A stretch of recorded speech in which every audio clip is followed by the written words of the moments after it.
Start చేద్దాం. Okay, అందరికీ నమస్కారాలు. ఈరోజు ఒక అత్యంత విషాదకరమైన సంఘటన, బాధాకరమైన సంఘటన. ఏదైతే పహల్గామ్లో జరిగినటువంటి టెర్రరిస్ట్ కాల్పులు భారతదేశం మొత్తం షాక్కు గురి చేసింది. ప్రపంచాన్ని కదిలించే పరిస్థితి తీసుకొచ్చింది. అతి దారుణంగా విహారయాత్రకు పోయినటువంటి యాత్రికుల పైన విశిక్షణారహితంగా కాల్పులు చేయడం, అది కూడా ఇప్పుడే చంద్రమౌళి గారితో అక్కడ ఉన్న వ్యక్తి, ప్రత్యక్ష సాక్షి శశిధర్ గారు వచ్చారు. ఆయనతో మాట్లాడినప్పుడు ఆయన చెప్పిన విషయం, ఏదైతే అక్కడ వీళ్ళందరూ ఉన్నారు, టాయిలెట్ కోసం బాత్రూమ్స్కి వెళ్ళారు.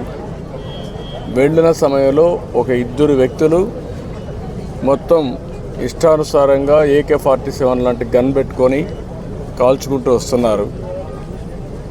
వీళ్ళు అక్కడి నుంచి పరిగెత్తారు. మిగిలిన ఫ్యామిలీ మెంబర్స్ ఎవరైతే మగవాళ్ళు ఉన్నారో కొంచెం ముందు పోగలిగారు.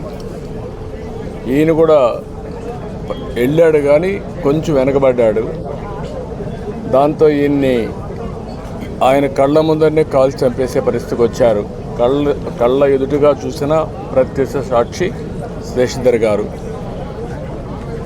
అది చూసినప్పుడు ఎంత అనాగరికంగా, మానవత్వం లేకుండా వీళ్ళు ప్రవర్తించేది ఒక ఉదాహరణ. అది కూడా భార్యాభర్తలు ఇద్దరు కపుల్స్ వెళ్ళారు. విశాఖపట్నం నుంచి 3 కపుల్స్ వెళ్ళారు. ఆడవాళ్ళను వదిలిపెట్టి మగవాళ్ళనే కాల్చారు సెలెక్టివ్గా. అదే మరి ఇవన్నీ చూస్తే ఒక టార్గెటెడ్గా కావాలని చేశారు తప్ప ఇంకోటి కాదు. ఇది ఆర్గనైజ్డ్గా కూడా వెల్ ఆర్గనైజ్డ్గా చేశారు. గడిచిన 3-4 సంవత్సరాలుగా అక్కడ ఎలాంటి గొడవలు లేకుండా ప్రశాంతంగా ఉంది. మళ్ళీ అక్కడ అభివృద్ధి జరుగుతూ ఉంది.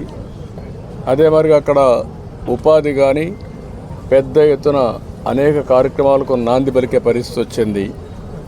కాశ్మీర్ అంటే భారతదేశంలో ప్రతి ఒక్కరికి కూడా ఒక అనుసంధానం ఉంది.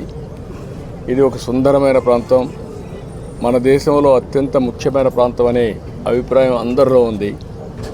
అలాంటి దగ్గర ఇటీవల ఎలక్షన్ చేయడం, ప్రజాస్వామ్యాన్ని కూడా పునరుద్ధరించడం, టెర్రరిస్టుల్ని పూర్తిగా నిర్మూలించి, టెర్రరిజాన్ని నిర్మూలించి ఈరోజు అభివృద్ధికి శ్రీకారం చుట్టే పరిస్థితి వచ్చింది.